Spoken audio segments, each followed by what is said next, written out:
السلام عليكم. احنا النهاردة هنعمل مع حضراتكم نوعين من العصاير الرمضانية الطبيعية. هنعمل الكركديه وهنعمل التمر هندي، وكمان من النوعين دول هنطلع النوع الثالث هو الجمال كله. يلا بقى معانا على الحلقة، يلا بقى عشان احنا مستعجلين. هنا هنبتدي بالكركديه. انا هنا جبت الكركديه الاسواني، انا بوريه لحضراتكم ان هو بيبقى زي الزهر كده او الوردات. ده من اجود انواع الكركديه اللي حضرتك ممكن تجيبيه، لانه بيبقى مركز جدا وبيرمي معاكي كميه كبيره.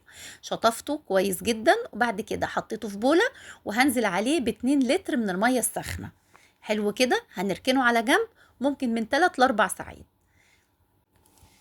بعد كده جبت باكت من التمر هندي، برضو ده التمر هندي طبيعي. جبته قطعته كله لاني انا بحب احتفظ بالباقي في الفريزر، يعني ده بيرمي معايا من 2.5 ل3 لتر من التمر هندي. ده برضو الطبيعي، شطفته قطعته شطفته ونزلت عليه ب2 لتر من المية السخنة. برضو هركنه على جنب ساعتين 3 4 زي ما حضرتك تحبي، بس مش اقل من ساعتين. هنا بصوا حضراتكم، ما شاء الله تبارك الله، كده بيكون جاهز معانا. هنبتدي بقى كده نصفيه، والزهرات الورد او زهرات الكركديه اللي هتنزل هبتدي احط عليها او نضيف عليها نص كمان لتر من المية العادية، وندعك كده دعكتين. هينزل كمان معاكي كمية حلوة من الكركديه، لان طول ما جودة الكركديه كويسة طول ما هينزل معاكي كتير او هيدي معاكي عصير مركز. خلاص كده، رجعت بقى حطيت كده المية اللي نزلت منها. بعد كده هجيب مصفى سلك ضيقة ونصفيه تاني، علشان اي شوائب فيه يكون تنزل في المصفى السلك الضيقة دي، ويكون رايق كده معانا لما نيجي نشربه. خلاص كده، هنضيف بقى السكر اللي حضرتك تحبيه. هو بصراحة بيحب سكر زيادة، يعني الكركديه والتمر هندي بيحبوا سكر زيادة. الكمية اللي حضرتك تحبيها تضيفيها، قلبيه كويس. وبكده اول عصير هيكون جاهز معانا، عصير الكركديه. انا هنا ضفت الكميه اللي على قدي، وبعد كده الباقي بضيفها في اكياس تفريز وبحطها عادي في الفريزر. هنعمل بقى تاني نوع من اللي هو التمر هندي. هنا انا ضفت كوبايه واحده بس من السكر، وبعد كده همسكه ادعك كده بايدي. معلش التمر هندي عايز بقى دعك كده علشان كل الخلاصه بتاعه التمر هندي تنزل فيه.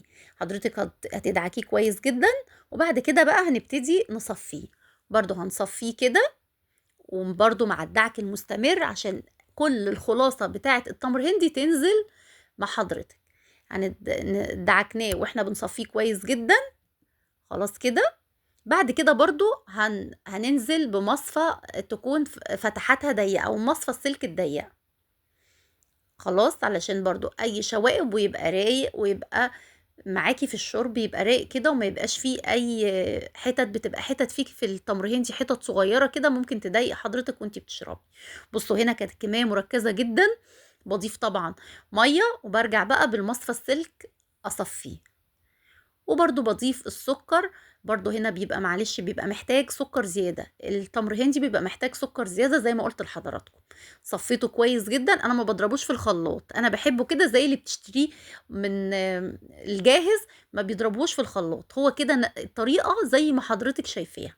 بتصفيه مرتين، وبعد كده خلاص بيكون جاهز معانا. بتحليه بالشكل اللي حضرتك بتحبيه او السكر اللي حضرتك تحبيه، وبرضو كده خلاص كده تاني عصير بيبقى جاهز.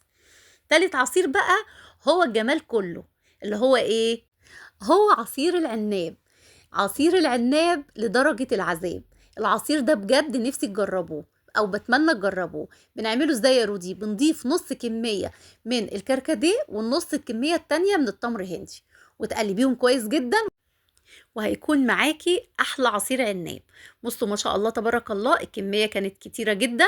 حضرتك بقى ممكن تحطيها في اكياس تفريز وتحطيها في الفريزر وتطلعيها وقت الاستخدام. كل سنه وحضراتكم طيبين، ولايك وشير لو عجبكم الفيديو. استودعكم الله الذي لا تضيع ودائعه.